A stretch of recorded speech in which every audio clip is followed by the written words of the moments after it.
welcome back.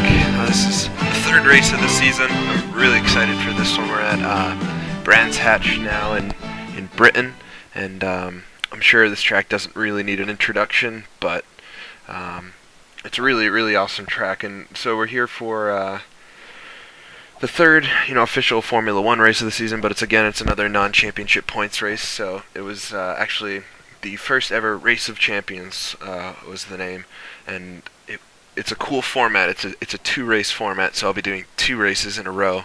And each race in real life was 40 laps, and then together at the end they combined the results and came up with an overall winner. In real life, the first race was won by Jim Clark, as always, and then the second race, let's see, I think Mike Spence won it for Team Lotus in the other Lotus car, and Jim Clark had actually broken down because of an accident, it says here in the results. And so overall, after the whole thing was tallied up, Mike Spence had won, and Jackie Stewart, the new rookie for BRM, who we see right in the middle of our screen, he's going to be starting second today, but he finished second in the real event as well. So I'm pretty excited for it. Let's take a look at the starting grid. So we see here Jim Clark's on the pole again, much quicker than everybody else, almost a second up. So he's going to be the guy to beat if his Lotus can last the whole race. Jackie Stewart right beside him, with Graham Hill in third. So the way it's lined up on this starting grid isn't exactly, we can see out here, they're not exactly lined up that way. So it's more of a staggered start. It's kind of interesting. They don't do this much anymore, or they don't do this at all anymore in Formula One, this kind of starting. But it creates really hectic starts. And, if you watch ever some real 1960s F1 starts, they'll even be rolling before the guy drops the green flag, and it wasn't really until the early 90s that they really started policing that. So you can see here, I qualified kind of far down in ninth, but I'm not too far off, and I think I got more pace in it. This track is really quick. Take a look at it here. Yeah, so it's an 11-turn, just over 2.5 mile circuit. A lot of really famous corners. Paddock Hill Bend, of course, is one of the most iconic corners, I guess, probably the most iconic corner in this track, and Druids as well, really famous. And then you go down, and I think this is actually called Graham Hill now after Graham Hill, but obviously not back then, it wasn't. Then you have this whole outer section, which is really quick, lots of fast, right-hand corners, and Sterling's Bend and Druids are the only two slow corners on the track. I'm taking them both in second gear, and other than that, the whole track's just fast, four-wheel drift. It's really awesome. So without further ado, I want to get started. Check my car setup one more time. Alright, check the car setup here. I got what I want loaded up. And it's only going to be, so we're going to do two 6-lap races instead of the two, 40 for time and stuff, and so I'll have this chance, hopefully make up some spots, and then the next one I'm gonna reset the grid to the same exact grid, and we'll try again. So we'll see what I can do with those two starts. So here we go. Alright, here we are on the grid. It's gonna be really tight going into turn 1 around Paddock Bend down the hill. I think it's gonna be exciting. Good amount of wheel spin off the start.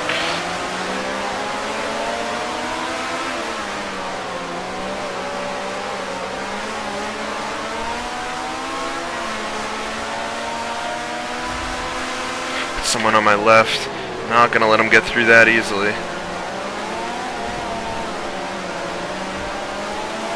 And they rocket around the outside, finding that extra space, most importantly.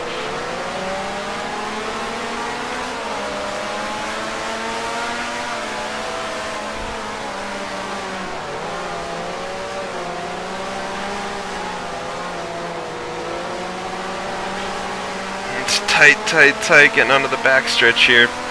This is the fast section of the circuit. It's going to string out now a little bit, so I think we're through the worst of it. Oh, it's so tight here in the first few corners. Really nervous about making through.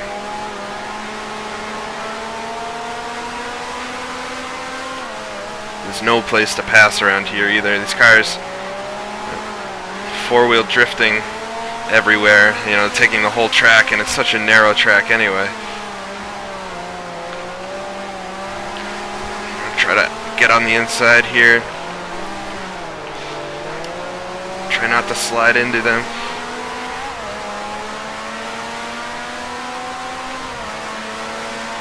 Looks like he's got the power.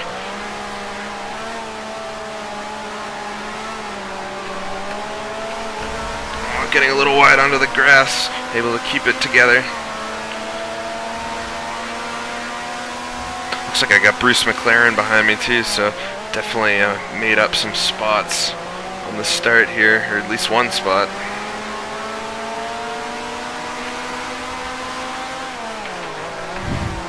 Try it to the inside on Druids, not leaving me any room. Oh, and Siffert rockets around the outside again. I have to remember that for next time around to block that lane.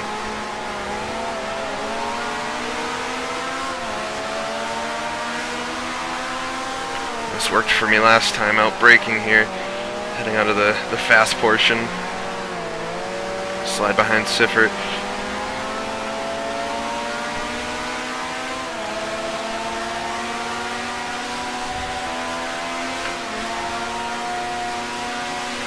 I'm going to try to watch my Siffert's brake checking me. I'm trying to watch my RPMs a bit more closely, make sure I'm not, you know, over revving the engine. Still, even though the last race we finished successfully, I could still be scared for blowing the engine.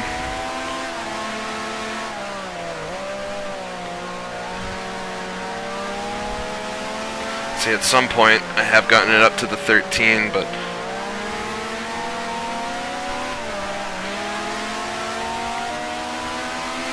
it's just a matter of me getting in front of Siffert here. I'm definitely quicker than him, but there's no reason he would have to let me by.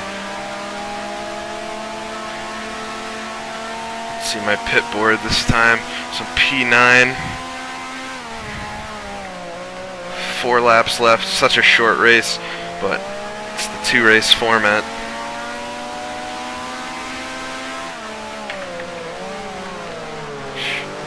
Sure, no one's gonna come on the outside this time.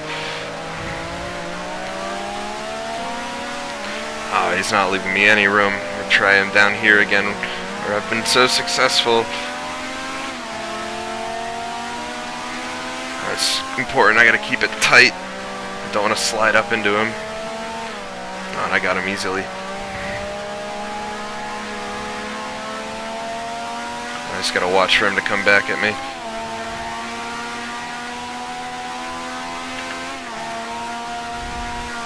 A little bit onto the grass there. It's sloppy driving on my part. Needed the 3rd gear, only went down to 4th, lost some exit speed.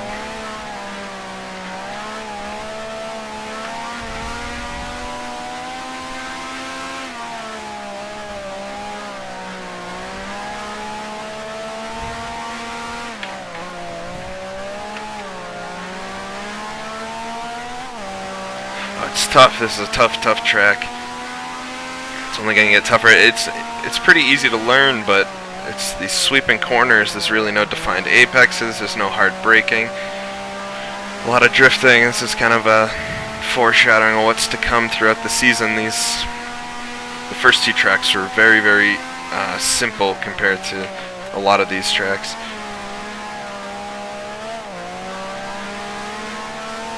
Sweeping down paddock hill again. A little sideways on entry, able to gather it back up.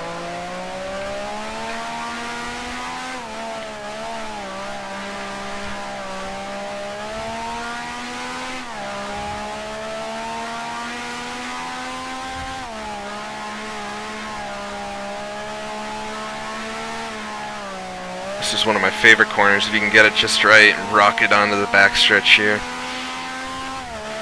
Looks like I might have one of the Lotuses in front of me. I'm gonna guess it's not Clark.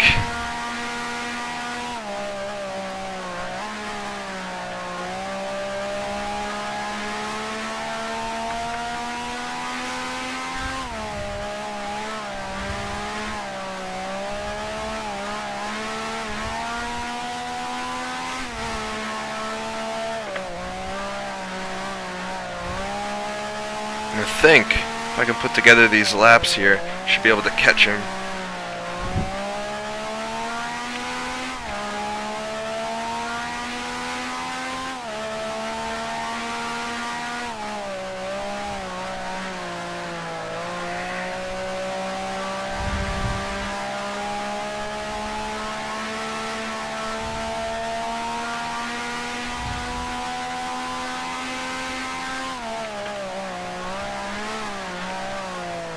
I don't know, I might run out of time here. It's such a short race.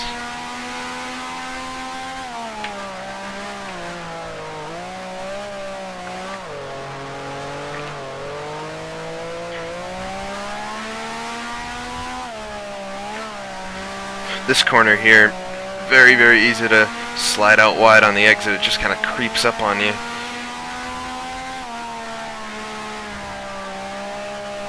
Nice exit here.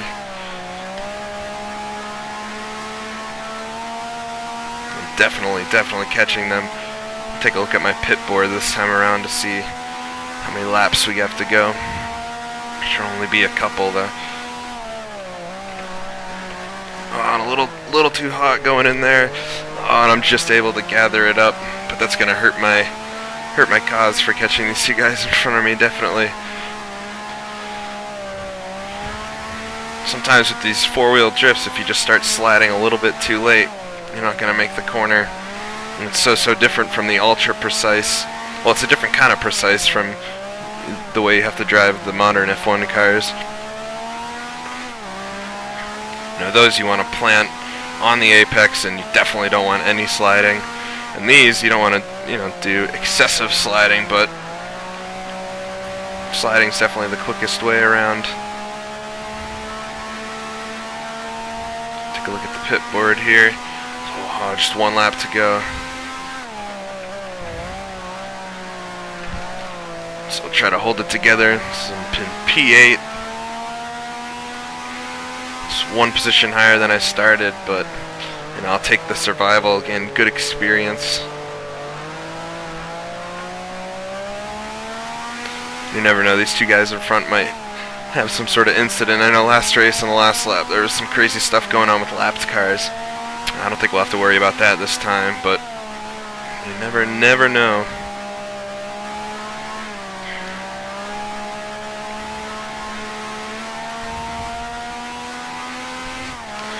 With the next race to come too, I wouldn't want to do anything that would jeopardize my my car.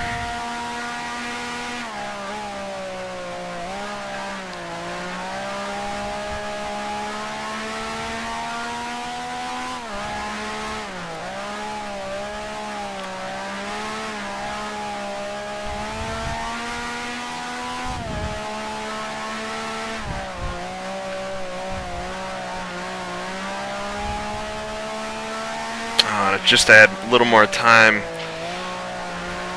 I could maybe pass these two guys and get in 6th, get those points, even though it's a non-championship race. You can always think about it. It's what I'm going to have to be doing once the championship gets going again.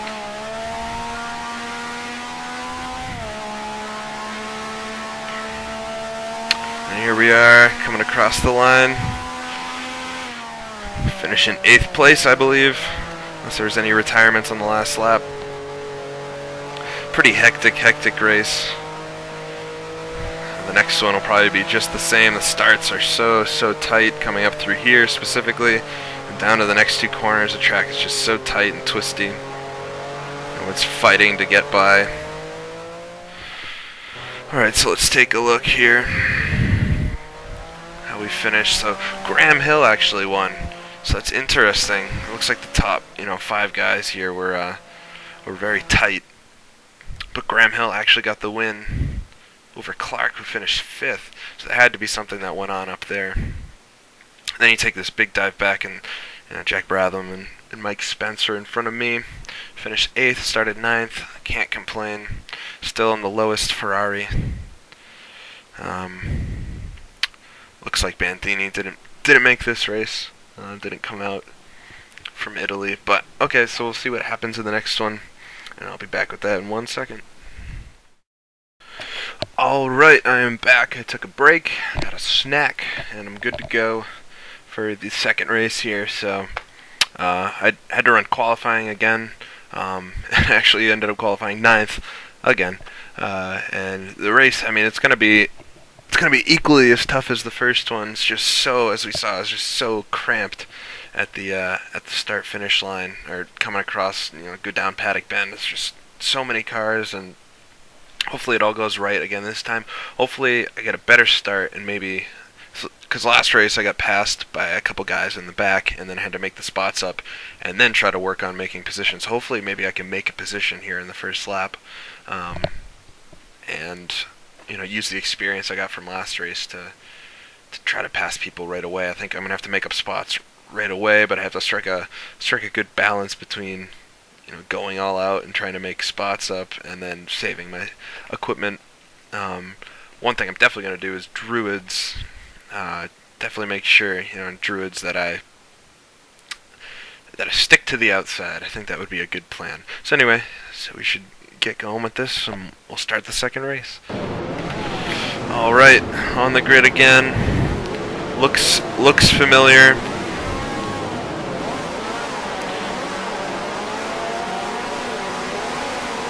Flag is down and we're good. We're go. Still, again, I can't get by these guys on the front.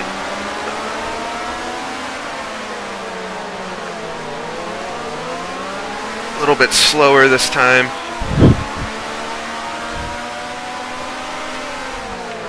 I'm gonna throw it up the inside. Oh, almost get touched by, I think it's Gurney.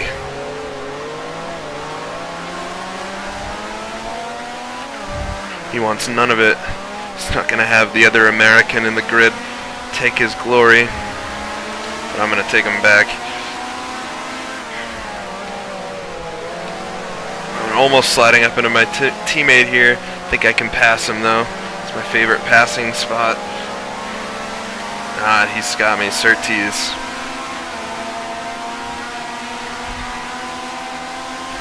But overall, I think it's safe to say now that was a much better start than last time. Again, locking him up.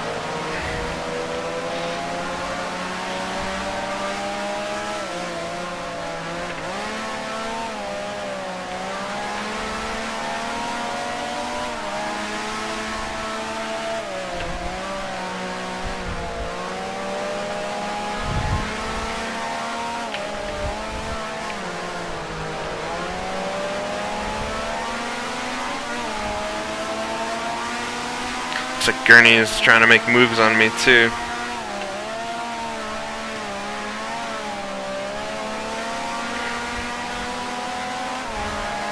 Now, to plan ahead, hoping I can get Surtees lined up to pass him in my favorite spot again.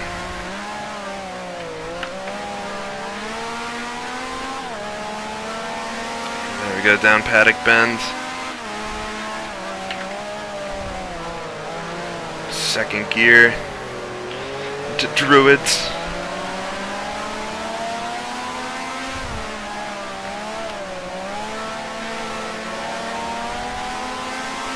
Nah, I don't think I'm close enough this time, but I'm still right here. He would be looking in his mirrors. He would know I'm right behind him. Alongside of him here. I think he's going to be able to pull away. Definitely shift a little late. It's not good revving it too high. Scared for the motor.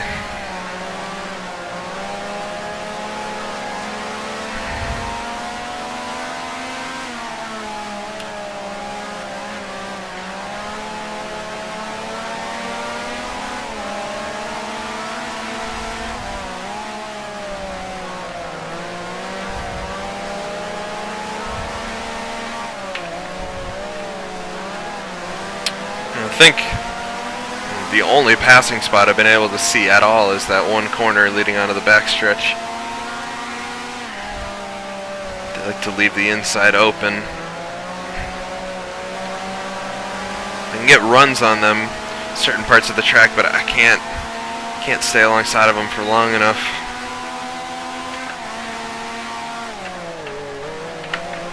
little hot going into paddock. Able to collect it back up. Kearney's taking another look on the inside of me there.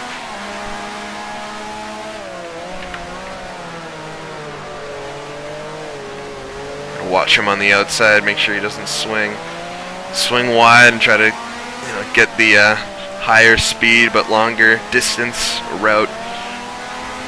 And again, I'm about the same distance back from Surtees. I don't want to just throw it in there, risk taking out my teammate.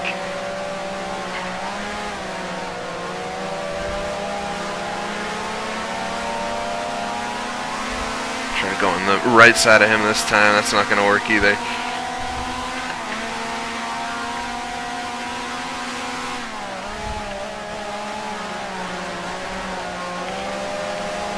But I'm right with all the guys this time.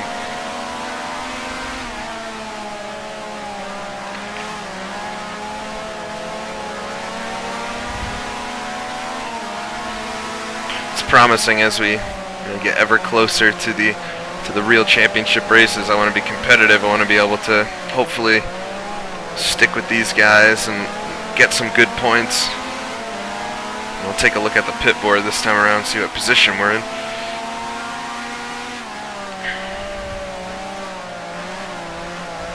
It's tough to tell. You can get so disoriented in these races as to what's actually going on and stuff. So P8 with 3 to go. I don't want the same result as the first race, although I feel like it's such a better race for me. Gurney's looking at me here. I'm going to park it kind of in the middle. Hope he doesn't try to go under me. Oh, that was close.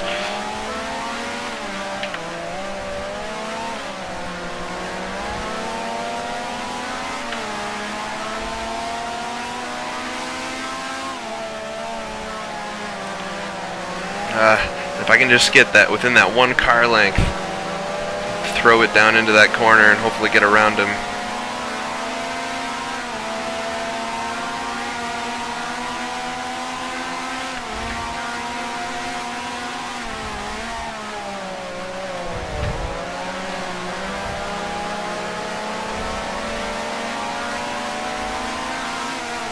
So for the rest of this lap, I just gotta bide my time, stick close. If he makes any mistakes, try to capitalize on him. Try not to throw my car off the track either.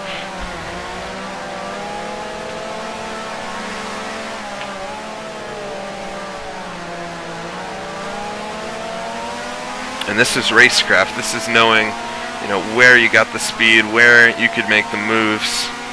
And obviously he's got something, on this whole front straightaway, first couple corners complex from me, because I can stick with him almost through the whole lap, and then we get to this part of the track and I just drive away.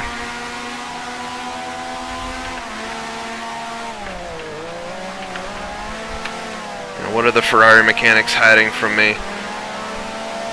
I don't want to be the number 2 driver forever.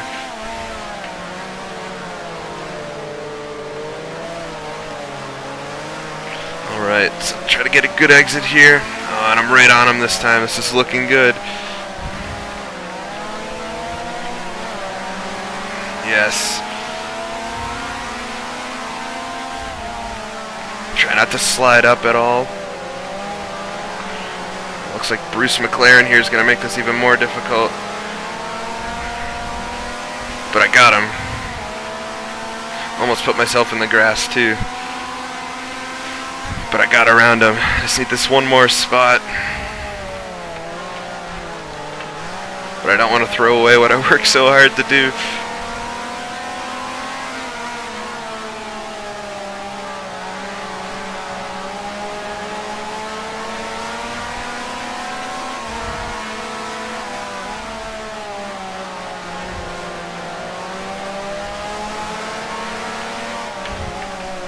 Of course, Bruce McLaren here in front of me. Go on to, having his own F1 team. We'll see that. I think it's 1968 that he starts doing that. And, of course, that's McLaren today. Not sure if this was the last lap or not. If we got one more, if we do. Yeah, it looks like we got another one. Try to do the same thing I did to Surtees here to McLaren this lap.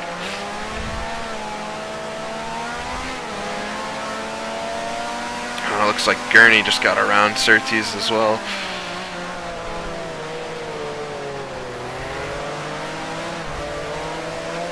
What a tight race this is.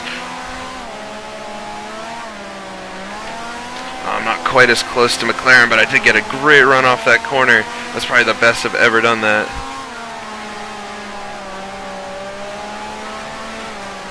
I'm already clear of him. That was good. Now I'm behind Sir Jackie Stewart on this last lap here. I don't think I'm going to be able to do anything from here out, but you know, if he gives me the space, I'm going to go for it. I'm on a roll.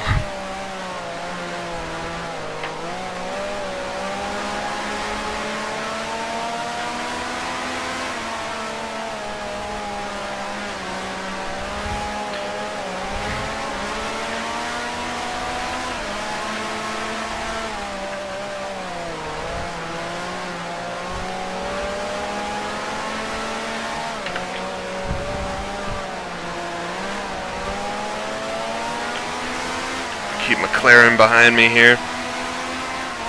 Hopefully. Break into the last corner. Try to get a good run out. Oh, and I'm right on him. Coming to the line. Whoa. And Jackie got the better of me that time, that's for sure. But that was a great race for me. I felt like just ran the car, used everything it had. Overall, a ton of fun too. I love this track, and I mean, I love Silverstone as well. But I don't know, something about this track. I don't know why the British Grand Prix wasn't here more. In an actual points race around here, I'm obviously doing pretty well, pretty competitive. It would be a wouldn't be a bad place to go. And next, where are we going to next? It's another non-championship event again. It's the Syracuse Grand Prix in Italy. It's another kind of weird track. It's I'm not actually sure if it's a street track or not. I'll have to check on that, but it's very narrow walls. There's a couple corners that don't have walls on them, but then the rest it's very narrow. So get me ready for Monaco at least. You know, I can't. You know, I'm dropping wheels on the grass here. I'm not gonna be able to do that there without ending the race. So I'll have to be a lot more precise and watch myself. But that should be fun. It's gonna be it's a very quick track again. So. As a lot of these tracks, back here, where Monaco's really kind of an anomaly in the sport. Even in these days, it's such a small, tight track. I can't even imagine what it's like to ride around there now in these cars that are so fast. And for drivers these days, they're used to the huge runoff areas and things, and Monaco just doesn't have that. It's very much a looks back at the 1920s and 30s, when Grand Prix racing started, just running through city towns and things. I can hear the fans cheering now. They loved the move I pulled on Surtees today, I'm sure. I did too. I'm very proud of this race. Definitely the first one I can say that for. The last races, they weren't bad. And the first one wasn't really my fault with the engine being blown, but this one really, I was able to really drive and make a couple moves, and even though the short distance, I think Richie Axelson feels pretty good now. So we'll get out here, see the final results, and yeah, so Graham Hill wins again, but Jim Clark now a close second, just a half second off second place. So Graham Hill obviously wins the event overall, does really well in the first ever Race of Champions. So that's it for this video. Hope you guys enjoyed it. I know I did quite a bit, and I'll see you guys next time at the Syracuse Grand Prix. Don't forget to like and comment if you think anything could be done differently or done better. I'll see you guys later.